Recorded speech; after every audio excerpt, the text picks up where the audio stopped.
Chika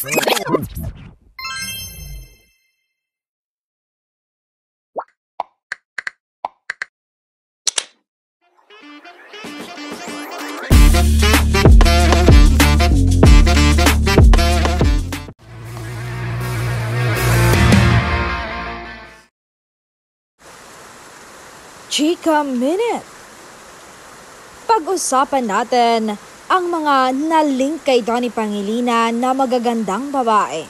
Unang babae ay si Kisses Delavigne. Sino nga ba sa buhay niya si Kisses Delavigne? Si Kisses ay ang unang love team niya ng mga 2 taon. Nagkalapit na rin ang mga puso nila bilang magkaibigan. Pero for sure, kung nagtagal pa ang kanilang tandem, ay for sure ay nagkaroon sila ng relasyon. Kasi noong June 15, 2019, Kisses shocked fans of Donkes when she wrote open letter containing the announcement of the love team's breakup. And pangalawa, pumasok si Charlene San Pedro. At nagkaroon din ng Chardon Love Team o tandem. Hindi masyadong nagingay, pero they're close and comfortable. And I can totally see chemistry. And pangatlo, si Maymay Entrata, kaya't nabuo ang Maydon. But Maymay Entrata denies romance with Donnie Pangilinan. Nilinaw niya yan noong June 11, 2021 na wala silang relasyon ni Donnie.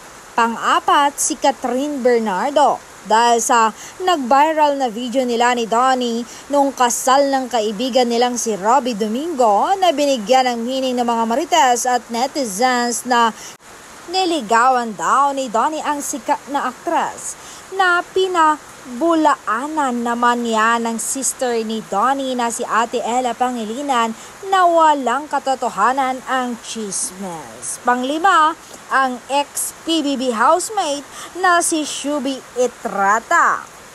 Dahil happy crush niya itong si Donnie Pangilinan, ay binigyan naman ng meaning ng mga bashers, haters, trolls at mga netizen.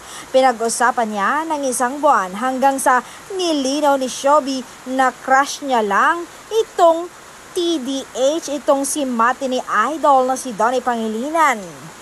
And last, si Bel Mariano. Nagsimula ang kanilang tandem nung ginawa nila ang kanilang first series na He's Into Her. At doon sila nagsimula na gumawa ng kanilang pangalan sa industriya.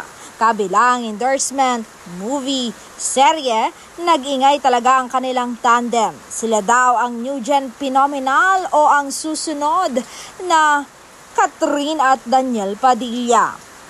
At ang tagal na rin nilang magka-love team. Ang tanong, are they really a couple?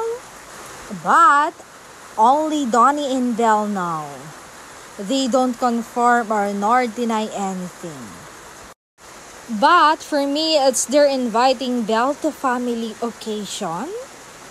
From family outings to Ella's engagement party to Solana being close to Bel, if they were just on-screen partners, I don't think they extend the fan service to this extent. But of course, nothing is confirmed until it comes from them directly.